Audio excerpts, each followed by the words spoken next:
So you're a libertarian, and you don't believe the propaganda about government awesomeness you were subjected to in 4th grade. You want real history and economics. Well, learn in your car from professors you can trust with Tom Woods' Liberty Classroom. And if you join through the Liberty Classroom link at scotthorton.org, we'll make a donation to support The Scott Horton Show. Liberty Classroom, the history and economics they didn't teach you. It's the radio show. Hey, I'm Scott Horton. Thanks, everybody, for listening. Our first guest today is Ali Gharib. And last I checked, he's writing for the Daily Beast. But here he is at Al Jazeera, america.aljazeera.com. U.S. and Iran, the art of the nuclear deal. Welcome back to the show. How are you doing? I'm well, thanks. It's a pleasure to be here, Scott. Yeah, it's been way too long since we've talked. I don't know whatever happened to you coming on the show and me talking to you all the time, but anyway. Yeah, it has been a while. I've just been busy, but here I am. All right. Well, hey, thanks for writing good stuff all the time. I still read you all the time, even if I don't ask you questions about it all the time.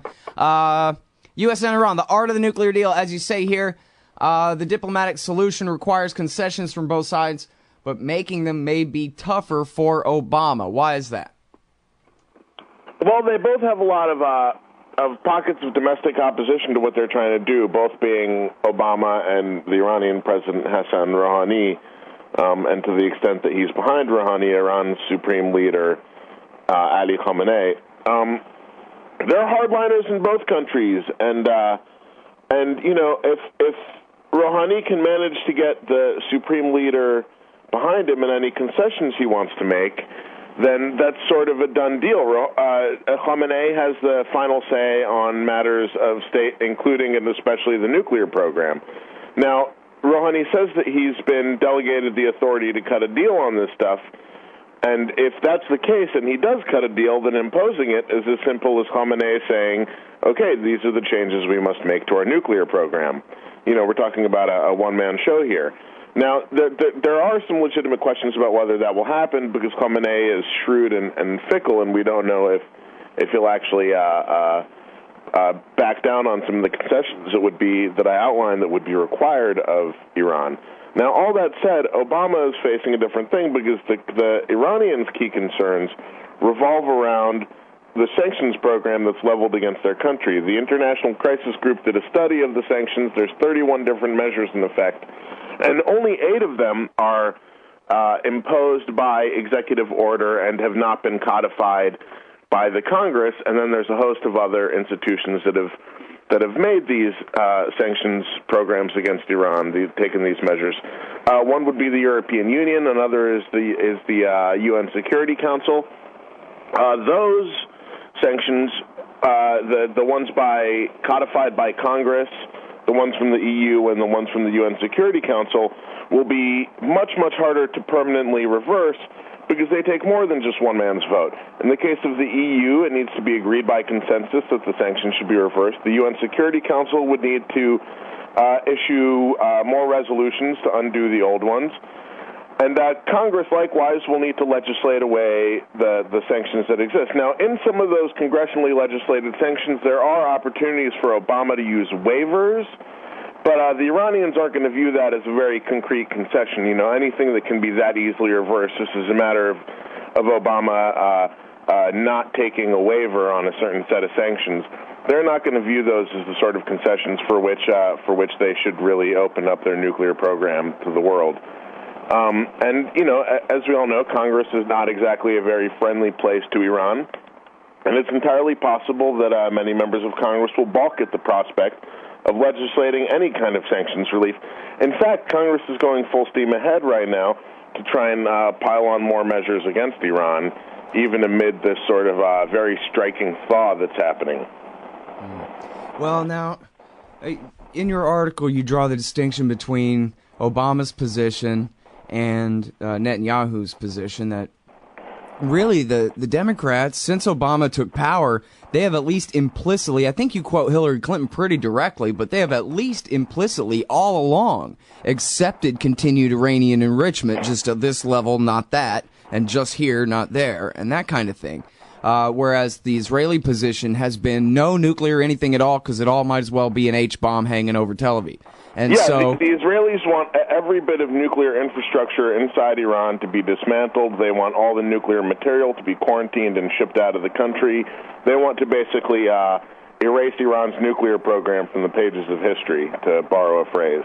But then, so you're saying that that's Congress's position, and that's what Obama's up against, is if he wants to make a deal where he concedes, okay, 3.6% enrichment at Natanz, but please close Fordo and cease any enrichment up to 20%, whatever. That's not going to be good enough for Congress. He's not going to be able to say to Congress, we won, we got what we want, because Netanyahu's their president, not him.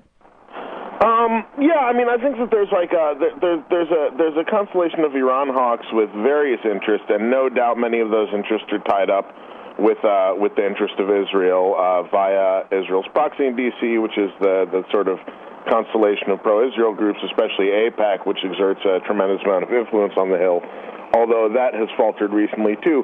I wouldn't be surprised if AIPAC made a play to get congressional support for Obama's resolution to strike Syria. Now, Congress is well aware that Iran is a much bigger deal to AIPAC and is a much bigger deal to Israel, so they may still go along with it full tilt as they have in the past. But there's always a chance that Obama could peel away enough Democrats to sort of start a movement to try and repeal some of these sanctions. But basically, you're right, that Congress is unlikely to go along with concessions that leave any sort of Iranian enrichment capacity in place. And there's also another issue, which is that the issue of even starting negotiations with the Iranians and or coming to a final agreement without having the Iranians suspend their program. Now, the UN Security Council mandates that Iran should suspend its enrichment for an undisclosed period. This is not the same as the Israeli demand that everything be dismantled and shipped out of the country, but it's still a demand that is enshrined in international law by the Security Council. Even under President Bush, when the U.S. joined the P5+1, the P5+1, this group of world powers that includes Russia, China, Germany, the UK, and the US, and France, sent proposals to the Iranians that left open the possibility that Iran would be allowed to enrich at a later date. Since Obama's come to power, they've been much more explicit about it. But what Obama really changed, the most significant change that he made, was to eliminate preconditions. That is, Bush was unwilling to even negotiate with Iran, to sit at a table with them. The P5+1 is floating these proposals for negotiations, but they never happened. Bush was always and was never willing to sit down at the table with the Iranians unless they first complied with suspending enrichment. Now, that was lifted by Obama, and his administration has been much more explicit about the possibility for later Iranian enrichment, and that brought about a change in focus, where what happened was that the focus of the P5+1 countries went not just to getting direct Iranian obedience of the Security Council resolution, but sort of working on what would be a final deal and how is the best way to get there, irrespective of whether the Iranians were to suspend enrichment at the outset or at any point in the process. And the reason for that partly is because the Iranians have become more obstinate on that point, and they refuse to suspend enrichment. It's a non-starter for them. So to say that we're waiting for Iran to suspend enrichment or insisting on it as a sticking point in negotiations would be to basically swear off any deal at all. And that is not a path, certainly, the Obama administration wants to go down. Yeah. Well, listen, I'm happy to see any government just acknowledging reality and trying to work with it at all. I mean, like you're saying, the Bush policy wasn't getting them anywhere from, judging from their own goals, never mind my goals of peace, But also on the question whether... Nice. Oh, sorry. No. Well, go ahead. I was just going to say it'd be nice to have the Iranians comply with international law. That would be a great thing, I think, for everybody. You mean in terms of freezing the enrichment at all? Yeah, suspending it. suspending it in accordance with the UN Security Council resolution. That it would be a nice thing to have, but as you say, it just doesn't. It's not a realistic prospect. Yeah, I mean, and when look, it's choosing between the realistic prospect of making a deal with Iran without them suspending enrichment, or going to war in order to delay Iran and create chaos in the Middle East and likely spur the Iranians into actual production of a nuclear weapon, which they're not now doing. I mean, I would say it's preferable to say, listen, we can kind of wink and nod at this one requirement of the UN Security Council resolution that we don't think it's realistic for us to set as a hard and fast condition for any negotiations. Sure, because, I mean, after all, and look, I'm not the expert on international law, that's the other Scott, but it seems to me like the UN can go and screw itself. The Security Council doesn't have the right to tell Iran that they have to freeze enrichment, any more than they got the right to tell you or me what to do either. They voluntarily signed the Non-Proliferation Treaty and voluntarily signed the Safeguards Agreement under that Non-Proliferation Treaty, and I don't know, what subsection, chapter, heading, this, that, the other thing, the Americans and the Brits, and in this case, even the Russians and the Chinese, think that they have the right to tell them that they have to freeze all enrichment. But if the UN Security Council, lest the United States try to tell us that we have to freeze all enrichment, we would say no. In fact, we don't even live up to our obligations under the NPT to get rid of our nuclear weapons. Not to mention that we shield Israel from any scrutiny at all over its nuclear weapons program. Well, and which, also, by the we're way, bound to respect the right of the Iranians. And we don't respect the right of the Iranians like we've sworn to do, too. Well, yes, that's true, Scott, but I have to say that, the right that the UN Security Council has to do those things is by majority votes, just like any, what you're saying, I think this is probably the difference between you and me politically. While we agree on some things, I am sort of a progressive who believes in the international system and believes these things are important, and that sometimes sovereignty must take a back seat to them. And I agree with you that the U.S. doesn't live up to all its expectations, and certainly not in terms of Israel. But that being said, that when the UN Security Council made this pronouncement in 2006 precisely because Iran had violated the terms of the Safeguards Agreement, that's what got Iran in this mess in the first place. Now I think you can make an argument that well, in what way? You mean just making Natanz in secret? Sorry? You mean just building the Natanz facility in secret? Because they hadn't introduced any nuclear material into it. What way were they in violation of the Safeguards Agreement? Yeah, they had done some initial uranium processing and building those facilities. Well, I mean, it was still, there's BBC pictures that they took the BBC on a tour of it in 2005. It was still a big empty space underground. Natanz. Yeah, that's right. I mean, enrichment wasn't happening there yet, but they were getting fuel. They were acquiring all the materials and all the fuel to do it, and they were required. And there was clear agreement within the international system, and I don't think. And this was at a time when El Baradei was heading up the IAEA. Not exactly viewed as friendly by the Bush administration, right. And that was at a time when the Director General's report concluded that Iran was in violation of the Safeguards Agreement.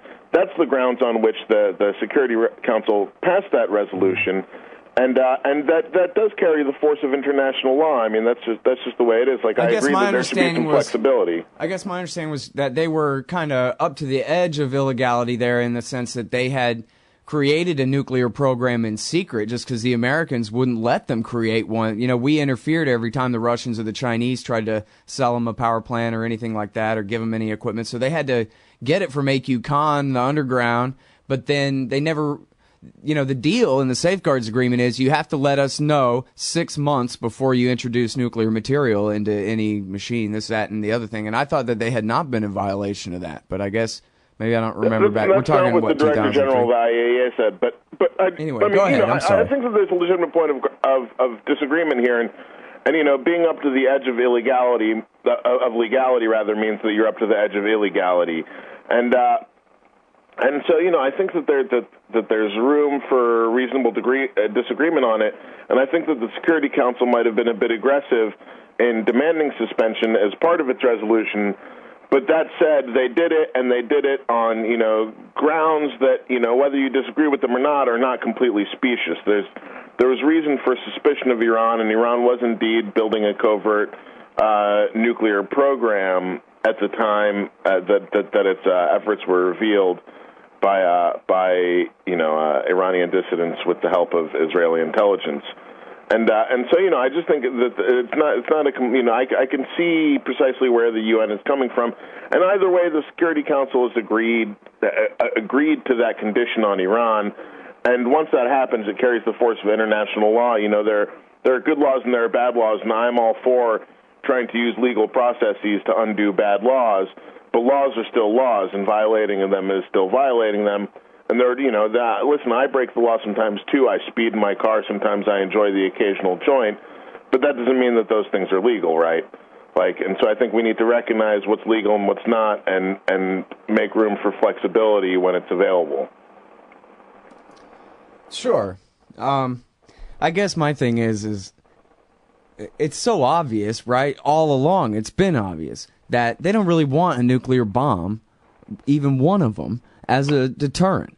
They want a breakout capability as a deterrent, and that's written into the NPT, basically, that everybody can have a breakout capability if they want to. And America is bound, and the rest of the UN Security Council, everybody else is bound to respect that. And a lot of people hate that and gnash their teeth about it and whatever. But that's the fact of the thing, is their threat is that, look, if you try to bomb and regime change us, then we could withdraw from the NPT and begin trying to make a nuke, and if we were really working hard at it and digging deep underground enough to do it, you wouldn't be able to stop us from finally coming up with a real nuclear bomb. And that's basically the position they're working for all this time, right? Is not a weapon. I think that's a completely reasonable scenario, but I think actually it might boil down to a little, even sort of a less aggressive posture by Iran. I think that when they set out on this path, they did it because they did think that it would bring them some international prestige and bring them a sort of chit to cash in to gain more international legitimacy. Now, obviously, that backfired, and the Iranians stuck with it. And as anybody who's ever met an Iranian in their life will tell you, it's probably because Iranians are about the most damn stubborn people in the world. And they stuck with it, and it actually led to the opposite of what they'd hoped for. But I do think that they do it as a sort of an issue of prestige, to be a craw, to like stick in the side of the West, and to be a thorn in the West shoe. And I don't think it's even necessarily sort of a backup plan to be at the threshold of breakout capability. I just think they want to develop that capability in order to use it to build up their own prestige, and we're hoping to use it as a chit to cash in. And it backfired, and that's why we're seeing a more conciliatory tone by them now. I see, yeah. What's funny is it sort of goes without saying, though it shouldn't, that nobody, not even Netanyahu, believes that they would ever, that they're on the path to try to build a bomb so they can use it in a first strike against Israel, which is so ridiculous as, we kind of forget to even bring it up to debunk sometimes. Yeah, we can't really take Netanyahu here. Anybody who makes a lot of noise, and this sort of goes for the pro-Israel groups in Washington as well. When you're making a lot of noise, the issue we were just talking about suspension being part of a UN Security Council resolution, when you're making a lot of noise about that and talking about adherence to the law and the Safeguards Agreement and the Nuclear Non-Proliferation Treaty, you have to remember, as I was saying before, that Israel's the only country in the world that has a covert nuclear arsenal of between 100 and 200 missiles. That's the best estimates. We don't really know. And when it comes to nuclear weapons in the world, Israel is the one who is completely outside the international legal system. And so, yeah, there's definitely some hypocrisy there. I'm sort of India mind and that we should be Pakistan ignoring. too, right? Sorry? India and Pakistan, their nukes aren't covert, but they're outside of the rest of Right, they're outside the legal system as well, but they're declared. Yeah, you're right. I should. That was a mistake on my part.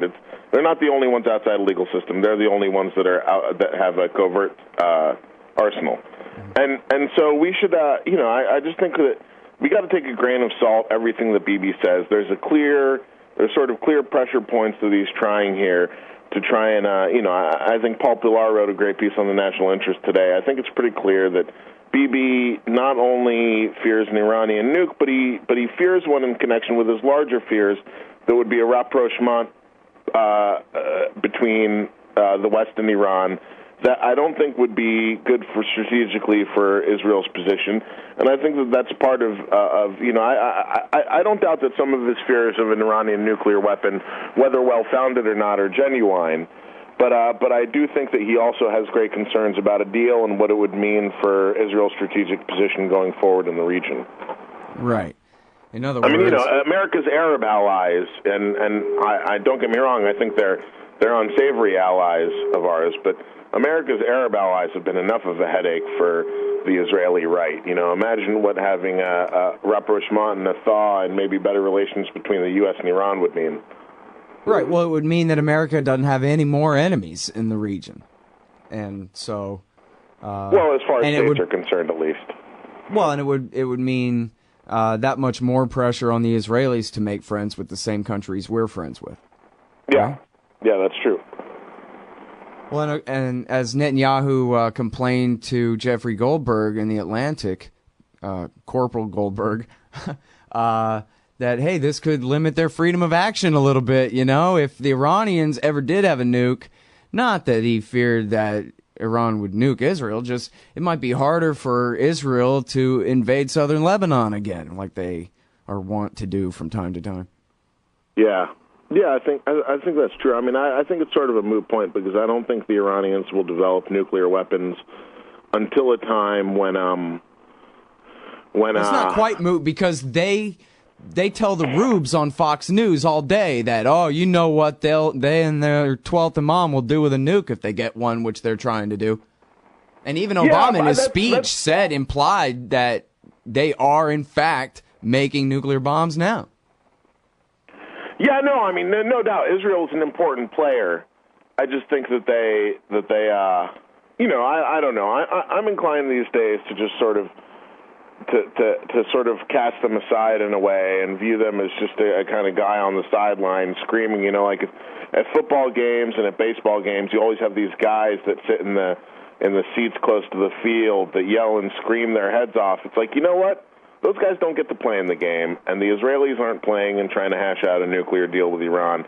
They're a factor mostly only because of the Hill, and as I was saying, the sanctions that need to be lifted in order to cut some kind of deal.